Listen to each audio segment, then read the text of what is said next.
Welcome to Game Crunch, your weekly video game podcast. My name is Mike Anastasia. With me today we got Brandon. Hello. We're here to talk about games and things. Definitely games and or things.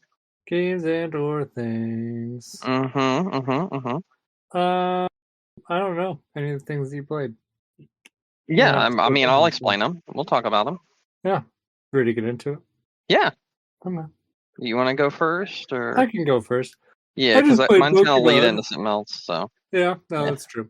So I'm just finishing up DLC stuff for Pokemon. I finished up at least the bits I'm going to for right now, that second DLC piece. So that's all finished up. So that was good. Definitely actually was surprising to see. The one thing I really noticed that they rolled into with the second DLC for Pokemon Violet and Scarlet is they really made it so much more high level content. So if you're looking for stuff to do after the main game, like it's definitely the place to be. Like there's a lot to do there, a lot of unlockable stuff. It seems like I could spend a lot of time there because there is enough to do. Like just going through, you have kind of like a whole new Elite Four to go through. Then once you're done, you can invite new trainers in. You can get more Pokemon to come to these biomes, so you can come and catch them. But it seems like it includes quite a bit of a time sink there. So it's not like you just kind of do it and turn it on. Like you actually have to put a bunch of work into it by completing these little quests and things. So that's all pretty interesting there. It was kind of nice to see, I guess, the way this story wrapped up, although it does kind of do one of those cliche, how do I put it, where it just kind of, as you do like some Pokemon battles just for story, and it's not really like, oh, here's a random Pokemon to fight, that you need to do it just for the story. And then you do it, and then there's a whole bunch of new ones. And it's like, okay, I don't know why we have these kind of stopgap story bits for Pokemon, but I guess we do. So they're there. The one big thing, I think I might have said this not last week, but the week before, but the big thing with the new DLC is it really makes you focus on fighting like the 2v2 battles for Pokemon, which might not seem like a lot on the offset because it's not like they're a new thing. But the reason it's kind of a big deal for some people, at least, is that it's like the preferred like competitive way to play. So having you do a lot of practice on there, I think it's to help kind of direct more people towards competitive play. Because it is a lot different than 1v1. 1v1, it's like, oh, you got fire, I got water, I'm going to win. And then when you have 2v2, it's like, you've got water, I've got grass, and those are equal, but then, maybe things are opposite with the other two. How are you going to redirect things? Or, how are you going to optimize, the playing field in your favor? So it does take a little bit more strategy there. So it is pretty interesting stuff. I don't know what else do I still have to do with Pokemon that's left. Just I think really this epilogue, that last bit that they put out at the very beginning of this year, with Pesharunt or whatever it is, that last mythical Pokemon, which I still can't quite figure out what I need to unlock the events for it. I thought I did them, but I just have not got it yet. So I'm just trying to figure out what else is there. But it looks good. I mean, it is good, rather. I enjoyed it. And I don't think, too, one thing that always is good to talk about with Pokemon is music. They did a great job again with the DLC, kind of bringing in some music from some of the old games for it. Yeah. But I don't know. They got a lot of interesting. We're trying a lot of interesting things in this DLC compared to what they normally do in Pokemon. So it'll be interesting to see what they end up carrying over and whatnot. Like, you get the ability to let you ride Pokemon fly all the time now. So instead of just kind of gliding, you can actually actively fly, which is interesting because you can get around things a lot easier. Like you're not climbing everything like the mountains all the time. There's a lot of verticality in Paldea region, so it's kind of nice just to be able to fly around. But and what else do they have? They have a new mode where you can kind of take around a Pokemon, like pretend to be them, kind of like, I don't know, VR, I guess, and control them. And so you can go around and do that. They have all the old starters are back. Those are kind of in the new terrarium things. But I think that's really the extent of my Pokemon this week. That's what I've just been focused on. Just cleaning up that Pokedex from whenever to get it ready. I've also been playing a lot of Pokemon Go lately too, obviously. So I've been just kind of mucking around with that and seeing everything that there is there. And just getting used to, I guess, all the features that they've just been adding over the years that I just really have not paid any attention to. So they have, like the raid battles. There's things like roots and things now. I know we talked about the postcard things before, so I've been catching a lot of those Pokemon. Then there is they just put out the most cryptic and useless announcement this week. They're like, what? How do they put it? They're like, be prepared. Pokemon Go is about to change the way you see the world of Pokemon or something. And they're like, what's this about? And it's just a trailer, but it doesn't tell you anything about what it is. It's literally just kind of like, those proof of concept, like Pokemon trailers, like when Pokemon Go came out. Remember when like people are like on their phones and like there's Pokemon in the real world? That's all it shows you. It's like, I don't even know what this is for. So, I don't know. You probably won't until 5 years from now when they release it as a mobile game out of nowhere. Or it'll be something like super dumb. They'll be like, hey, we improved the AR camera. They're like, oh, okay. That's cool.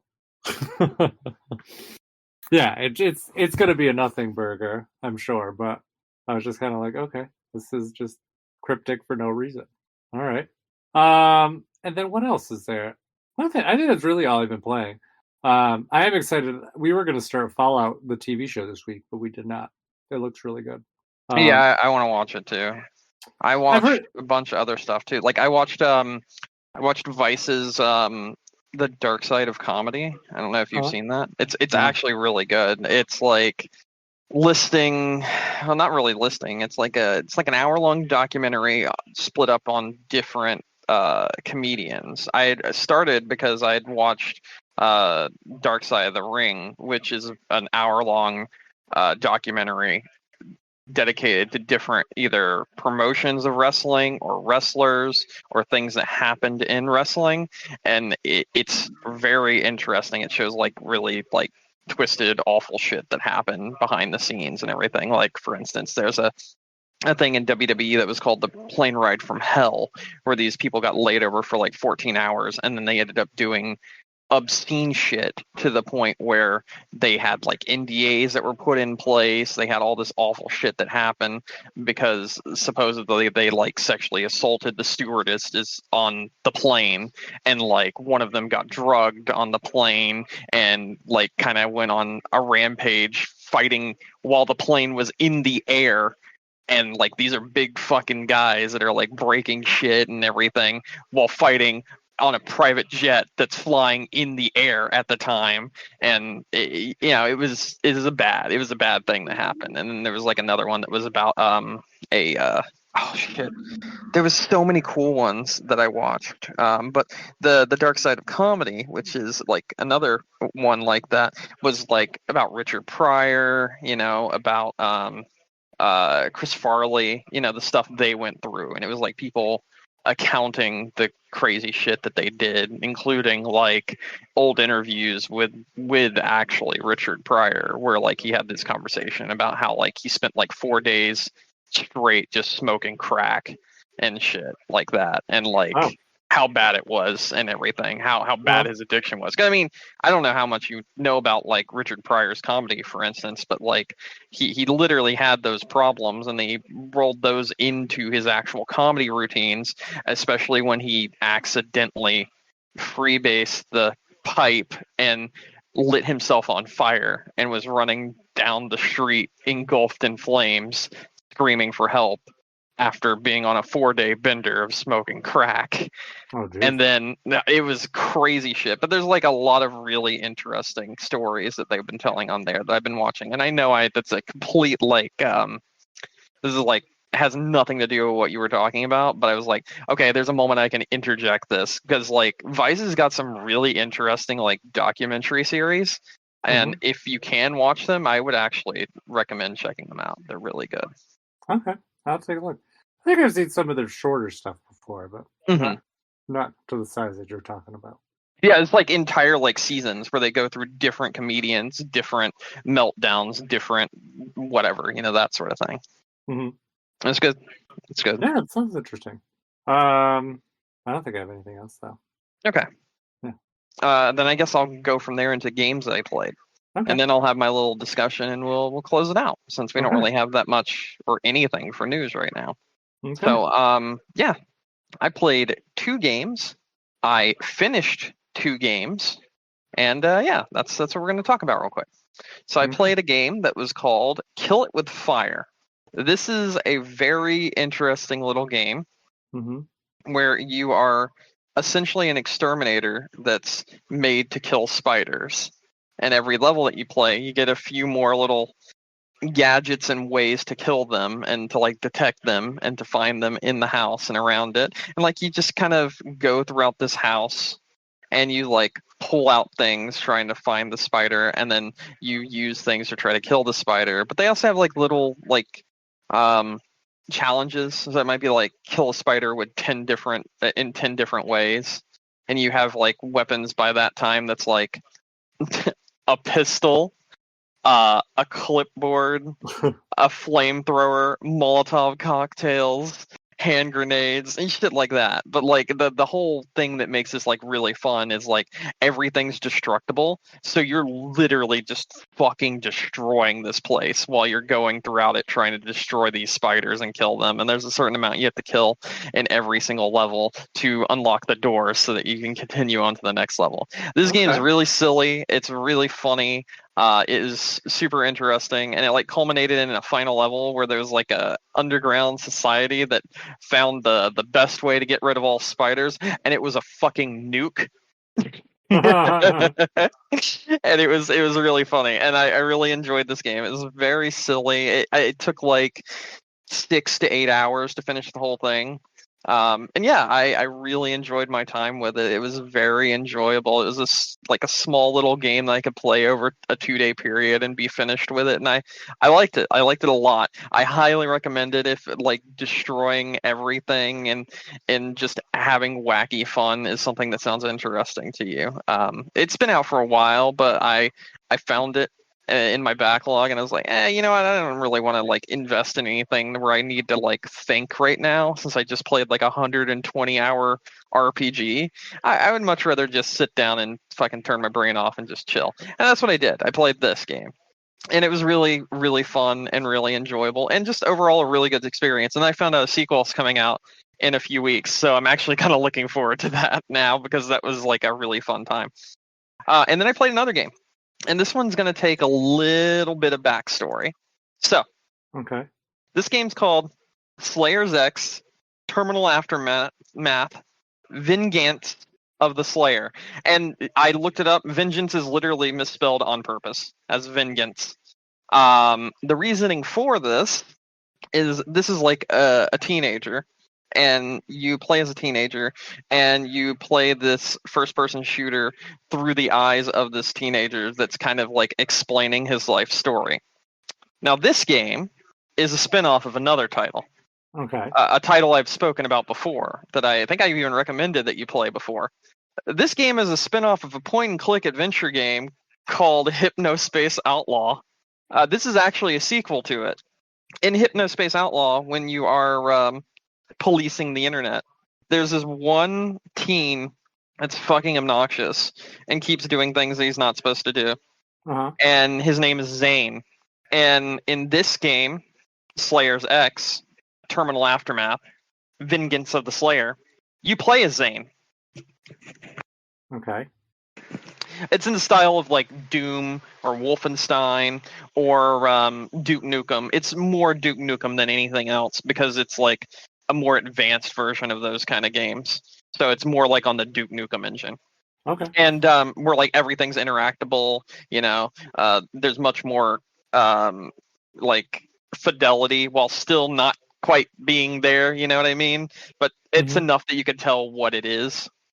So yeah, this game, which is a side game to Hypnospace Outlaw, it kind of explains the story of Zane said through his eyes. If Zane was imagining himself as a like first-person shooter video game hero who's like super badass and whatnot and that sort of thing. So you go through his neighborhoods, his life, but mostly it just involves killing these monsters, these freakos, these psychos as he calls them, that sort of thing. Which the psychos are kind of like his what he sees like evil people or just bad people or people that fucking piss him off as. And this whole game takes place in the mind of Zane, and it's made for him by him essentially. And it tackles things like his original father being dead and his stepfather being a gigantic fucking asshole who then brings him on to work for him and him having to deal with all that. And it kind of explains why Zane was like, showing up, showing out, essentially, being an asshole in Hypnospace Outlaw because of all the shit that he went through. But it's through the eyes of Zane, so it's through the eyes of someone that is a unreliable narrator. So you don't really know what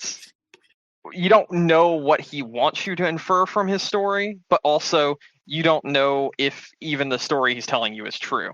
So this whole game is like the story that's being inferred. You don't even know if that story is true.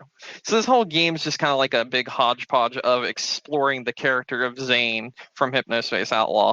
And it's very, very well made because if you never knew that Hypnospace Outlaw existed and you just played this game, it would just seem like a self-contained first-person shooter done in the style of like a edgy, like, 80s 90s kid. It's like, whoa, radical, all that crazy shit and whatnot. And it's a really fun throwback first person shooter. But if you know about the original game Hypnospace Outlaw that this came from, there's a lot more that you can get here from the game as a whole. And it was really enjoyable. I finished in like 5 hours, and it was fun. It's really fun.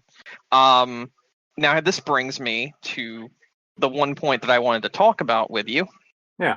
I think that getting older has showed me that I much more prefer smaller 5 to 8 hour experiences than some big, huge, long fuck off game. Like, I do enjoy those as well, but I enjoy the ability to have these sort of smaller experiences that you can finish in like a day and be like, I have consumed this media, it was fun. Or, like a day or two, that sort of thing. I consumed this media. It was fun. It was enjoyable.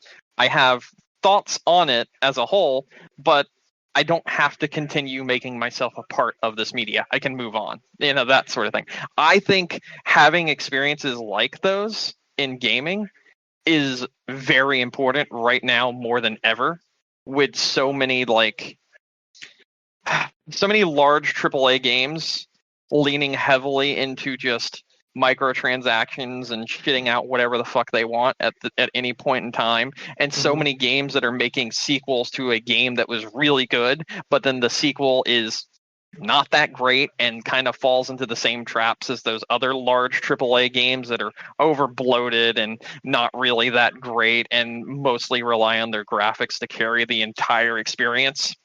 I think having these smaller 4 to 8 hour experiences and finding more of these and having more of these release would be better for the gaming space, and at least myself right now as a whole, than what we are getting. And I don't know if that makes any sense, because like I could sit here and I could play like 10 hours of Suicide Squad Kill the Justice League, and I could finish that whole game in 10 hours until there's like DLC or whatever the fuck for it and everything, and then go back to it and everything. But I'd rather not. I'd rather play like 2 smaller titles than play anything that's like a AAA game right now, to be completely honest. And I think those experiences are important. And I was curious if you've had any experiences like that you could think of right now. I could think of a few that I know you've played, but I'm just curious if you have any right off the top of your head that you can think of and your thoughts on those sort of experiences. So really just kind of games that are just shorter, complete, great experiences. It's shorter, and once you complete it, you're like, I'm satisfied with that.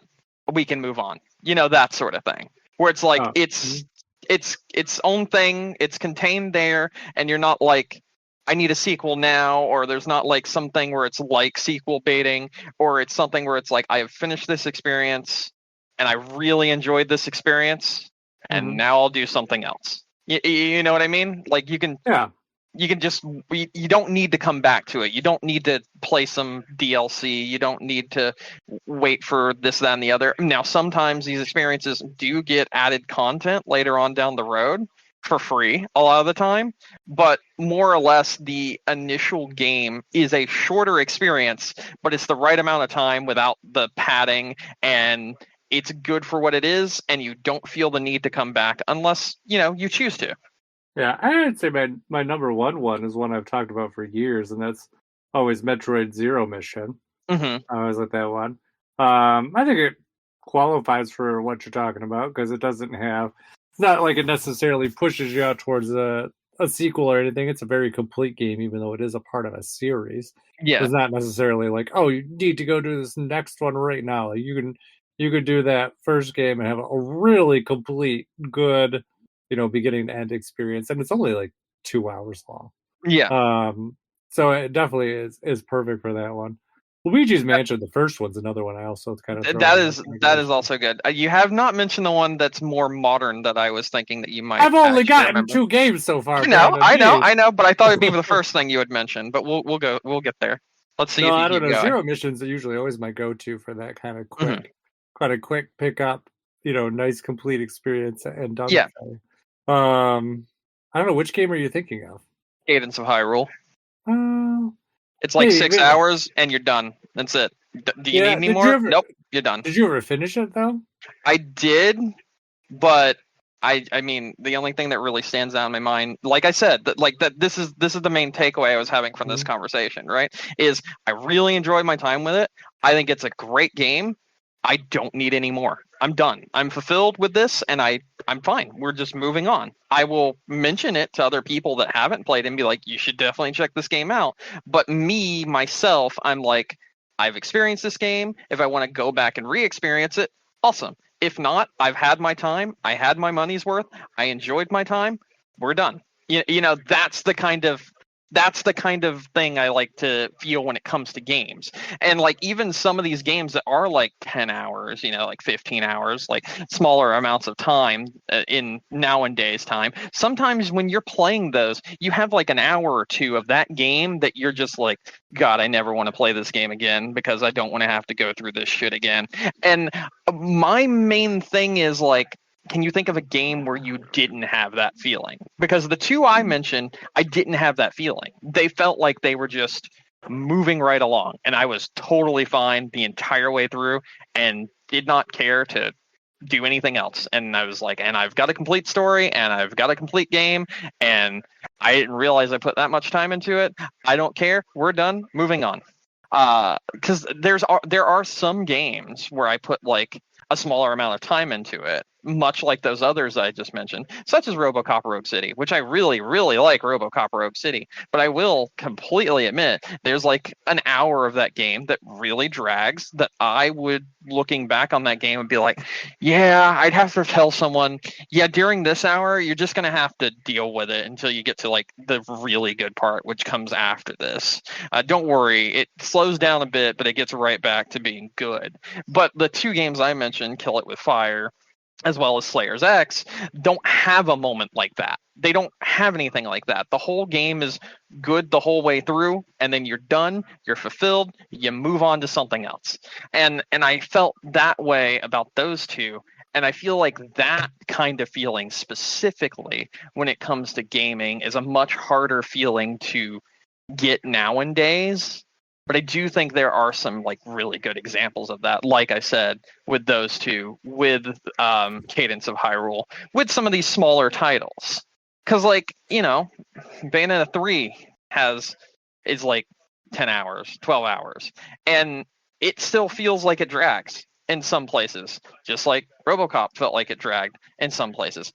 But I don't know. It's just like you need a crafted experience that is a length that is good enough for what is there and doesn't feel like it has any sort of padding or any sort of downtime, so to speak, if that makes any sense. Yeah. And I think, a lot of games generally do have kind of those moments that you're talking about. I mean, I would even say, even with Metroid Zero Mission, like the Mother Brain section, although definitely not nearly as lengthy as, which it's more of a few minutes of annoyance as opposed to, a section of annoyance. So then in this case, I wouldn't say that if you can come away and have that experience where like I was annoyed by this part and I'm like, God, I'm gonna have to do this part again. That's not what I'm talking about. I'm talking about a game where you from start to finish sometimes just kind of lose yourself. Then you look at it once you've finished and you're like, oh, I played that for like 8 hours. It didn't feel like it. I can't really think of anything that made it feel like it was that long. It just flowed really well. And when I was done, I was done. You know, something like that, something where it doesn't feel like there's a moment in the game that is a chore. I don't think I had that moment in either of the two games I mentioned, period. And I think that's a more rare occurrence in modern games. Not so much in older games, or it would be in older games if it weren't for the fact that older games were made to be shorter in general. But like modern games, I feel like has a really big problem with that. Like there's always going to be something in some of these modern games where it's like, fuck, did that part drag? I did not like that. I have to go through that shit again. And the two games I mentioned had nothing like that, which made me go, oh, okay. Even like the one moment, for instance, in Kill It With Fire, which I'm going to slightly spoil because there is some actually overarching plot and weird shit going on there. When I was playing that game, I found out at the end that there were hidden messages in every single individual level. And those hidden messages unlocked a secret underground bunker with a new weapon. And I was like, okay, well, I want to go back and find those messages. And I did. I went back to every single level and I found those messages.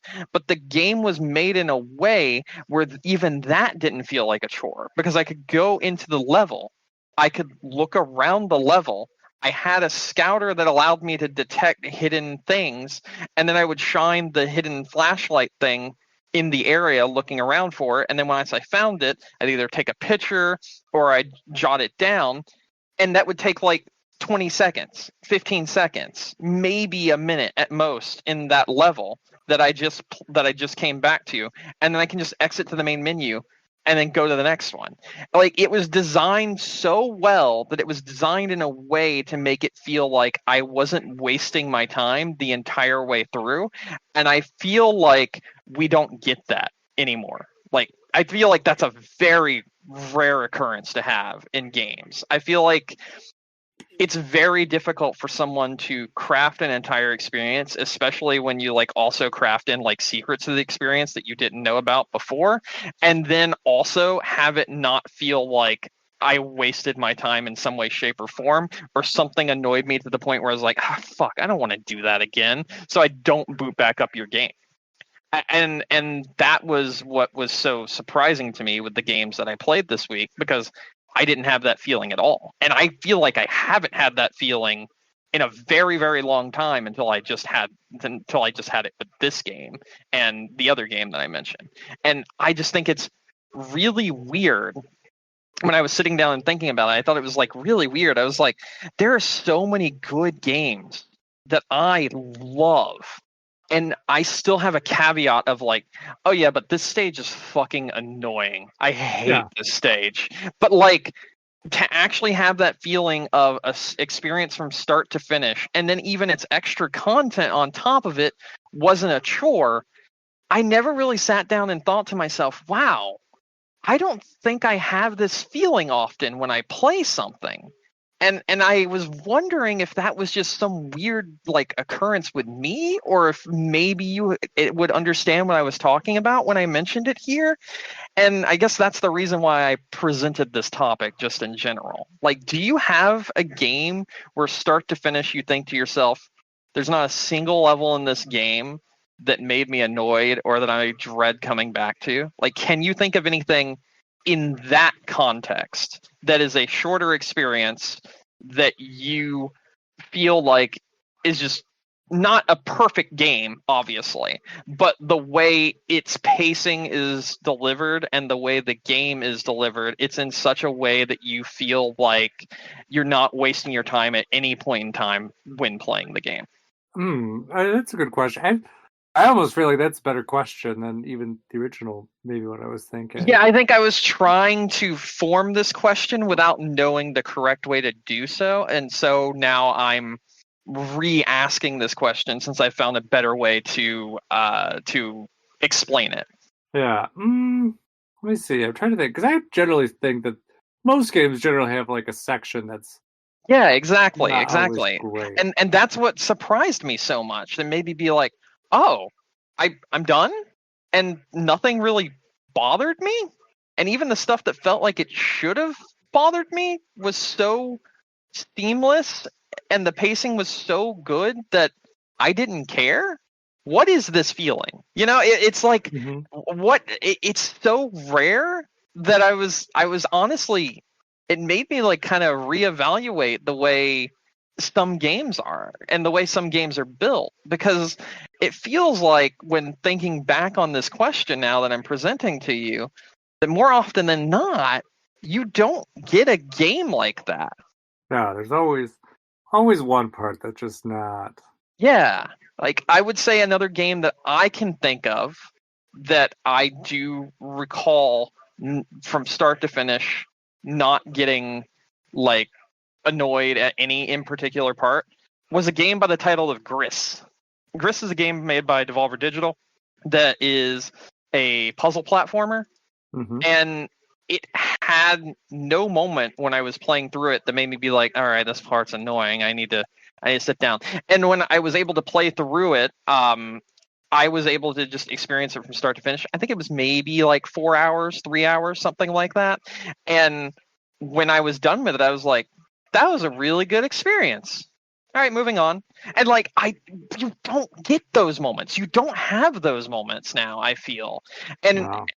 And because they're so rare, I really do think that it's interesting to think about this question as a whole, because it makes you think like what you value as opposed to what developers value. Because, some developers might put padding in there because they want their game to be longer and everything. But like, if I don't give a shit, then, what the fuck's the point? Like, if the player's not going to care, maybe you should reevaluate that as well, unless it's obviously to tell a story or some very specific reason. But it does feel like more often than not nowadays games are just made with padding, be it in a padding that's like extreme, like the Assassin's Creed titles, or a padding that's like lesser, like for instance, you said the annoying Mother Brain portion with Metroid Zero Mission. Yeah. But there's still something there that's like annoying. And I find it really interesting that I actually had an experience where I didn't feel that way once I had finished it. And then I started thinking, can I think of other games like this? And a lot of the time I came back to the shorter experiences like Gris. I came back to things like Braid. I came back to a lot of indie titles. I think a lot of indie titles do nail that because of the amount of time you put into the world of an indie game as opposed to other games. And I do think like Limbo, for instance, Inside, these kind of games to me are the perfect amount of time to have the experience, enjoy the experience, and not particularly get annoyed by the experience, and then just be done, just be done and move on to another one. And I don't really necessarily mean that in a way where it's like just consume it and be done. I just mean like, you don't need to come back to the game unless you yourself choose. It's not like the game's trying to make you come back to it by artificially inflating its playtime. It's more of you only come back to that game if you want to come back to that game. I've played through Limbo so many fucking times on so many different consoles because I really like Limbo. And I think it's a really easy game to sit down and play for like 2.5, 3 hours, be done with the entire game, and then just nothing. Just go do something else.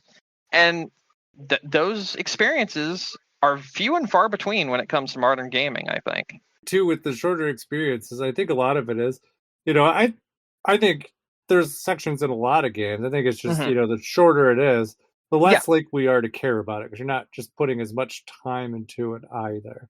True. So it's like, in the Mother Brain example, I don't mind it as much because it's, maybe 5 minutes of a 2-hour experience. Like it's very short. I do find it annoying though. You are right. There's not a ton. And I think those kind of more smaller crafted experiences generally the ones where you're less likely to have those moments. Like I was looking through games that I played through the most recent years, and things that kind of stuck out in my mind were like There Is No Game, or there isn't in like really recent years. I do think my example, and I think the reason why I went to bat for it for so long would probably be Bomb Rush Cyberpunk. I always felt like there was something to do, and I wasn't being like led along like, oh, let's artificially inflate it. I just felt like I kept exploring more of the world and enjoying my time in it more so than being forced to explore more of the world and being forced to put more time into it. It felt like a good experience for how long it was, essentially. Yeah. So, but I don't think any modern game, like one that was made like, recently, that's in any way, shape, or form like AAA. I don't think I've had that feeling with any kind of AAA game. But I do think I had it in the past, The closest I have actually were both RPGs. But I would say Stick of Truth and the Mario RPG. Oh, that's actually, those two are actually really good points. I do think Mario RPG and Stick of Truth are really good examples. I do also want to point out that Stick of Truth I think is 2016 or 2017, and Mario RPG is in the 90s. So or 2023, depending on where you split things. That came out this year, not 2023. Huh? Mario RPG came out in 2024. What are you talking about? You said or 2023, depending on where you split things, and I thought you were talking about Mario RPG. Yeah, which came out in November of 2023. No, it didn't. It came out this year. Mario RPG. Like the new one, right? Yeah, the one that came out right before Christmas in November. Did it come out right before Christmas? Yeah. I thought it was right after Christmas. Jesus Christ. It feels like it came out right after Christmas, dude. Jesus, Brandon. I am sorry. My brain didn't. It just didn't even. I'm like, Paper Mario's coming out in a month. No, my brain actually thought that came out this year. My brain is mush. But anyway, yeah. Yeah, no, I guess modernish. Yeah. Yeah, no. Yeah, both of those are good examples, especially Mario RPG, because I feel like once you've done Mario RPG, you're just kind of like, all right, that was good. You're good. Yeah, very complete. And Stick of Truth, I felt like I just kind of completed that and was like, okay, I'm good. Yeah, no, definitely. I think Stick of Truth is even shorter somehow. It is. I think it's like 6 hours or 7 hours, right? Yeah. Yeah, I want to say. Yeah. I think Mario RPGs, you're 8 hours if you know what you're doing. If you don't know what you're doing, you're probably longer. Like 10, 12, maybe.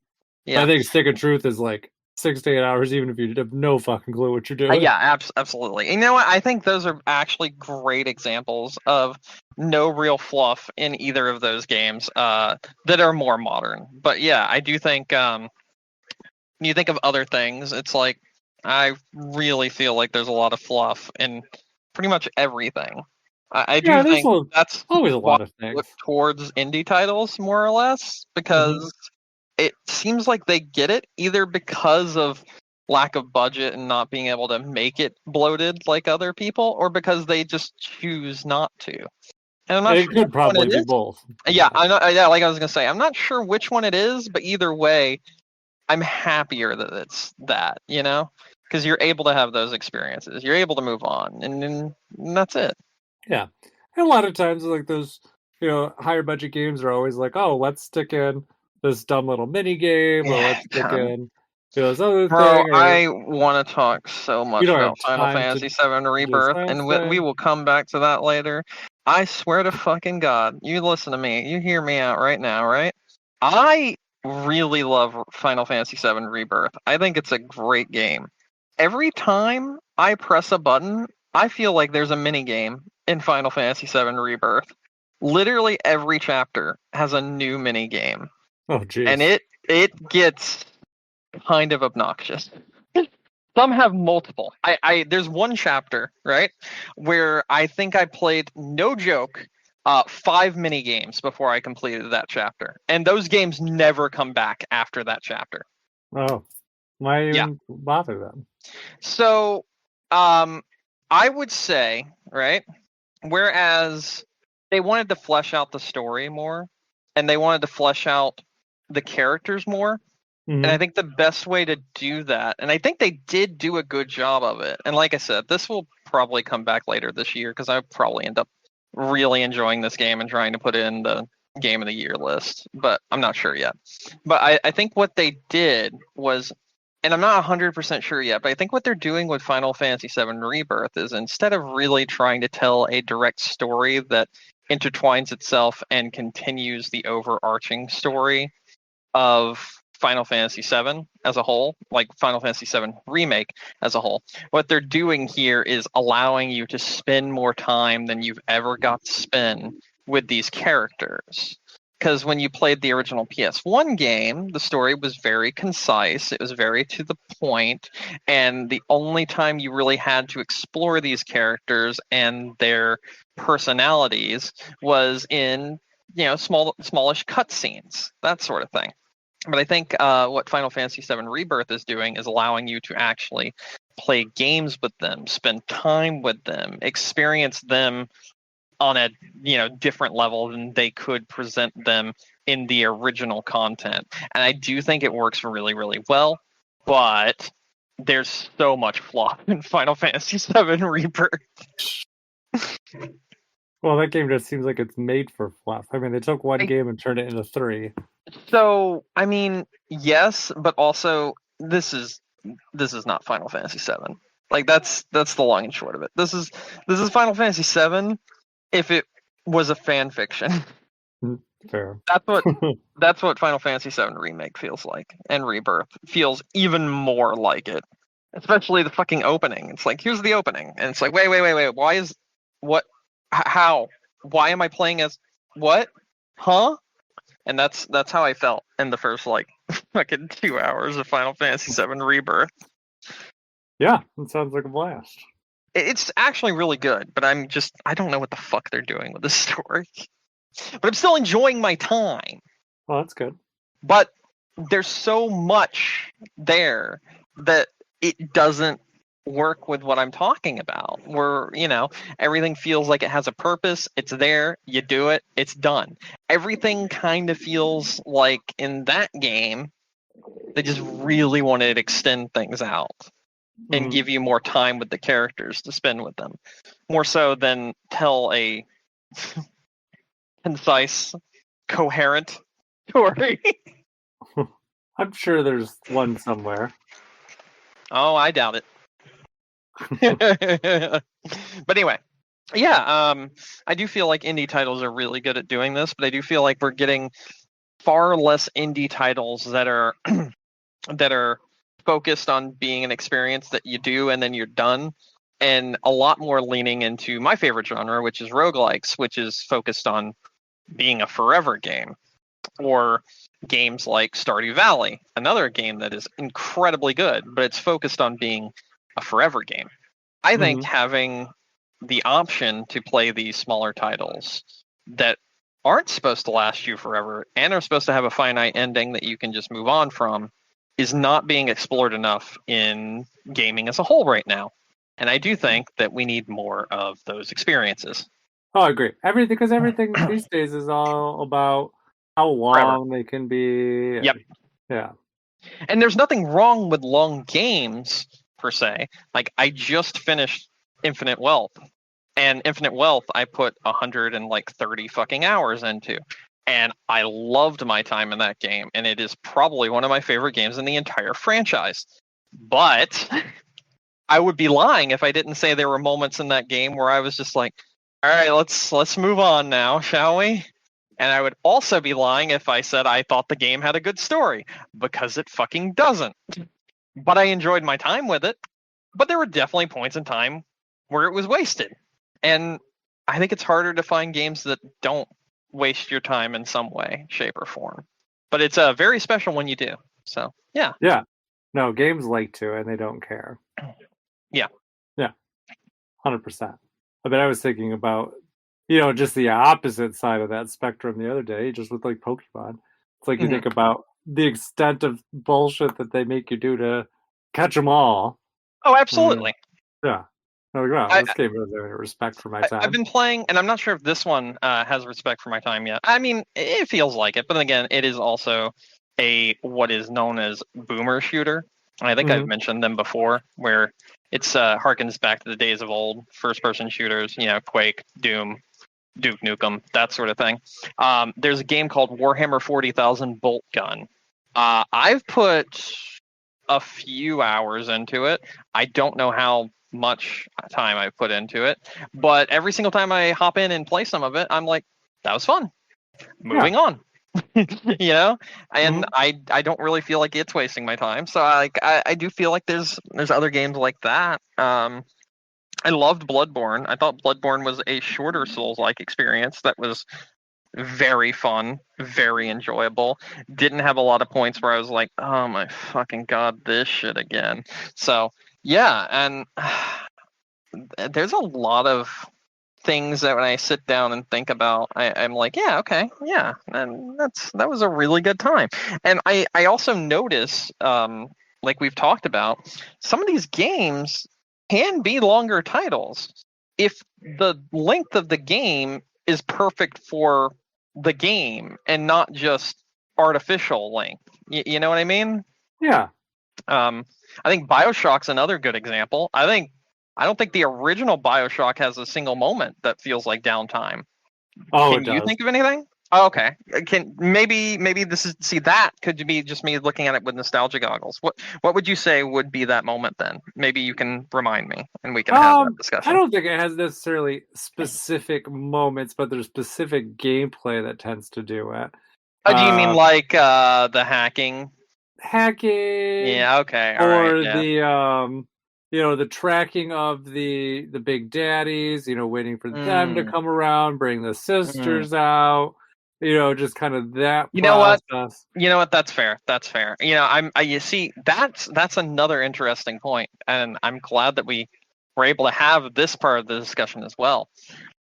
What some people may find as obnoxious or annoying or whatever, or a waste of time, may not be what some other people think is a waste of time. So whereas I've given some examples of games that I think didn't waste my time and I really enjoyed, there are other people that could play those exact same games and be like, I disagree. And I also think that's a really interesting discussion to have, because then it makes you think about the person in general and the kind of content a individual person would be more attuned to wanting to play as opposed to just everyone. And that's probably why we have a lot of games where it does feel like it wastes our time, because there's a lot of people that don't see those huge fucking 200, 300 hour games as a waste of time. They all just see it as content and in something that they enjoy. But I don't feel the same way. And some other people aren't going to feel the same way. And that's fine.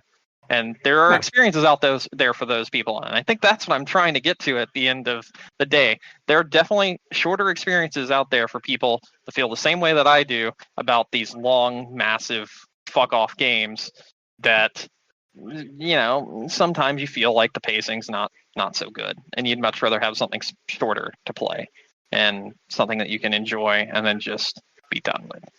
Yeah, that's kind of my thought with Cadence of Hyrule, when you mentioned that one up there too. Like, my first thought was not necessarily agreeing with what you're saying. I did remember it being an enjoyable game, but I was like, I feel like there was annoying bits in there, and I don't remember what they were. It's still kind of how I feel too. I don't remember what annoyed me about I don't think I felt that way because I love rhythm games. And I think that's why that one would be tailored to me and why I wouldn't feel that way about it, because I enjoy rhythm games so much. So what you may have seen as something that was annoying, I may have just seen as content. So yeah, very possible. I don't know. I thought that was an interesting little conversation to have, because I feel like it's a little bit deeper than you're just short games should be made more of. I thought there's got to be a specific reason why people either want these games or don't want these games, and I thought having that kind of discussion was a good idea. Yeah, I do feel like it's an interesting topic to talk about, because it kind of makes you view yourself and think about what you as the person or player in this case would enjoy more. And like we said, some people are going to enjoy those massive games. Some people, like myself also, are going to enjoy things that go on forever, such as roguelikes or what have you. Yeah. Because you can just keep coming back to those. But it doesn't mean that those shorter, smaller experiences are worthless, as some people like to think. So, yeah. Exactly. Yeah, there's good stuff in there, and it's a good point too, depending on what people enjoy or not. Mm-hmm. Kind of. Well, I guess maybe a different example of it is kind of my extreme hatred for Sonic Adventure 2, because I really hate that one exploring section so much that it absolutely You hate the Knuckles exploring stuff and the Rouge the Bat exploring? I love it. Fucking hate it. And that was enough for me to hate that game. That and the fishing section of Sonic Adventure 1 were my favorite sections. And to learn so many years later that everyone hates those makes me be like, why? I didn't mind the fishing section, just that exploring section. I actually like Sonic Adventure 1. I just do not like Sonic Adventure 2 because of those exploring sections. But those exploring sections were in Sonic Adventure 1. Not like that. That's Knuckles, they absolutely were. Not like that. There's one part in particular that was just absolutely infuriating. The moon? And I don't remember. I just remember it being just this absolutely massive area to go and find things. So there were two places that I can think of that are like that. The moon is one of them, where there's like a space station area. Yeah, the space station's being built on the moon. Yeah, it's that one. 100%.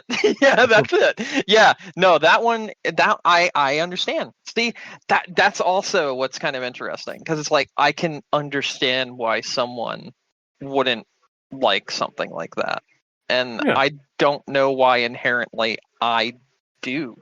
And I don't know. I think it's really interesting to have these sort of conversations. It's different. It's weird. Yeah. I think that's it for me. Okay. You ready to wrap up then? Yeah, I'm good. Okay. Well then, thank you everyone for listening to us tonight. Don't forget to find us on iTunes, Stitcher, Google, Amazon, YouTube, wherever you get your podcasts. Also, if you want to see all our old episodes, you can check out game-crunch.com. Everything's there. And if you want to send us an email, gamecrunchcast@gmail.com. Brandon? Yep. Any final thoughts? I have none. All right. And then on my side of things, my name is Mike Anastasia. You can find me online on Clash Penguin there or on your favorite gaming console. And until next week, game on. Game on. Game on, Mike and Brandon on the screen. Diving deep in the pixel stream. Every level, every quest shine. Game on, got that power up, feeling blessed. Controllers up, hear the cheer. Blasting through the gaming sphere.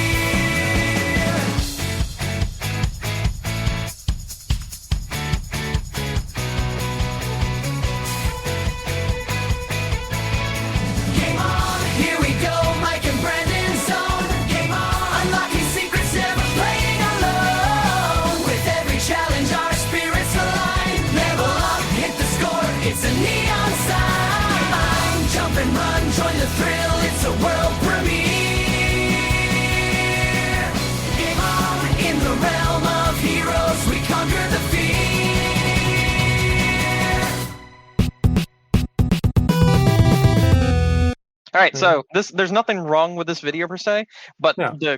the literal tangent I could go on about this after recently watching it, as in like an hour ago finishing it, is massive. So I'm not going to. That's why I didn't want to talk about it on the podcast. But please, if you have 2 hours, yes, I'm saying 2 hours, Okay. watch this 2-hour video that is about the bizarre world of video games that do not exist, that people have created. It is the most fascinating thing I have seen in a very long time. Is it a video of... None of these games in this video exist. So what you're seeing does not exist. So it is just just like a video prototype? It is concept art or ARGs or other things that talk about games that do not exist but act as if they do. And this is a video going over a lot of them, culminating in a 40-minute ending that is so fascinating because it's about a strategy guide that was created for a video game that is not real. Okay. But it explains other things. It goes over like artwork that people have made. It goes into the conversation of like demakes, how like we had Bloodborne cart that was made, for instance. And there have been like demakes where people remade like The Legend of Zelda Breath of the Wild if it was running on an N64 and stuff like that. It goes into a lot of content sort of like that. It shows like people that have created entire like diagrams and like concept art for games and stuff as their like art medium, but the games that they're creating this concept art for are not real. They don't exist. They're never going to exist, and they were made up by these people that have made this art. And some of it goes like really deep. Like I said, the last one is so fascinating because someone made a strategy guide, player's guide, that you can physically buy for a game that is not real. And the only way you can actually experience the game that the strategy guide is talking about is by reading the strategy guide, because it's actually just a like graphic novel that's disguising itself as a strategy guide, but the strategy guide is talking like how to walk you through parts of a game like you would be playing this real game, but it doesn't exist. It's never existed.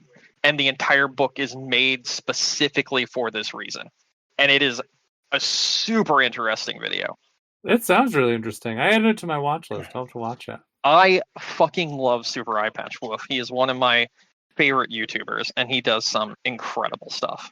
So, yeah, check this out if you can. It's so good. Okay. Yeah, I will. I've never heard of him before. He's very, very enjoyable. He did like an entire he's got this way of explaining things that's very different. He did a entire like hour and 30-minute long video called The Unreality of Pro Wrestling, where he just talks about how pro wrestling is just like in general and how it's deconstructed, and how he deconstructs the entire concept of pro wrestling and whatnot, and shows the people behind the scenes, but then the way they tie those people's actual lives into the story of pro wrestling. And it's such a fascinating video that people are like, I've never watched pro wrestling, I am never going to watch pro wrestling, but this video I could not stop watching because it was so interesting the way it's been like produced and the way you explain things so that someone on the outside looking in can understand it better. And I think that was like one of the coolest things I'd seen, because it brought people, it gave people like an understanding for a medium that they wouldn't care about and are never going to care about, but the video allows them to at least understand why other people care about it. And then he's got another video about the horrors of liminal spaces. That shit's fucking cool too.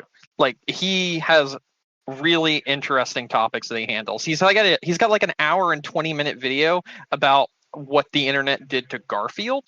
And in case you're unaware, there is entire subreddits and other things dedicated to making Garfield like a Cthulhu-esque monster that has literal stories attached to it, and actual like massive fan art, fan games, and all this other shit. And people just pretend like Garfield has always been like this. and there's a whole story that he presents showing what people have done to this character, because it just kind of takes the idea of like, why the fuck would someone do this to this character? And like, the subreddit's called like I'm sorry John, and it presents Garfield as this interdimensional being that is continuously sucking the life force out of John Arbuckle, and how he has no way of defeating him because he is some kind of incomprehensible being that cannot be defeated, that's just leeching off of him. And it's so fucking cool. So yeah, check this guy's content. His content's really fucking good. Yeah, I'll check it out. Sounds interesting. So it seems like something that I would like.